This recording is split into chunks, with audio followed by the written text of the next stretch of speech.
Day 973. As the war enters its 973rd day, these are the main developments.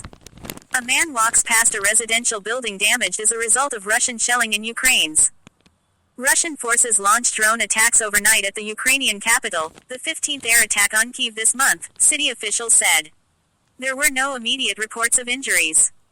One person was killed and 9 wounded in a Russian attack in the town of Kupiansk in the northeastern Ukrainian region of Kharkiv, regional governor Oleh Syniehubov said.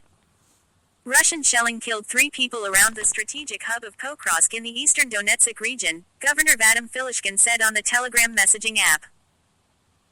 A Russian strike on a branch of the Nova Poshta delivery service killed 2 people in Oleksiievo-Druzhkivka, near the frontline towns of Chasiv Yar and Kostiantynivka, Filashkin said.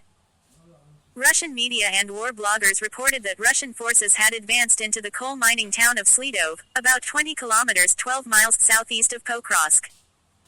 The General Staff of the Ukrainian Armed Forces said the most intense Russian assaults along the front line were currently taking place on the Pokrovsk front, including near Selydove. But it did not say whether Russian soldiers had entered the town. Ukraine said Russian forces executed 4 captured Ukrainian servicemen in Donetsk. Ukraine's military intelligence service said the first North Korean units trained in Russia had been deployed in Kursk, a Russian border region where Ukrainian forces staged a surprise incursion in August. Please subscribe and follow me. Politics and Diplomacy.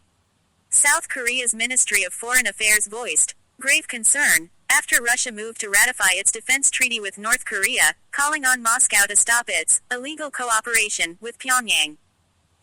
Japan's Chief Cabinet Secretary Yoshimasa Hayashi said Tokyo was following with serious concern reports that North Korean troops are in Russia ahead of their possible deployment in Ukraine.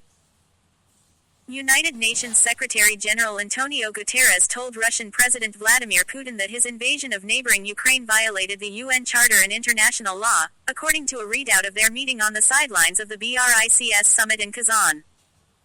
Putin said any proposals for peace with Ukraine must take into account the territory held by Russian forces, stressing that negotiations must be based on the realities on the ground. He also said he welcomed sincere comments made by Republican presidential candidate Donald Trump about bringing an end to Russia's conflict with Ukraine. Yulia Navalnaya, the wife of late Russian dissident Alexei Navalny, slammed Guterres for meeting Putin, calling the Russian president a murderer. German Chancellor Olaf Scholz has rejected Ukraine's request to immediately join NATO, made by President Volodymyr Zelensky when he presented his victory plan to Western allies, saying a country at war absolutely cannot become a member of the bloc. Day 973. As the war enters its 900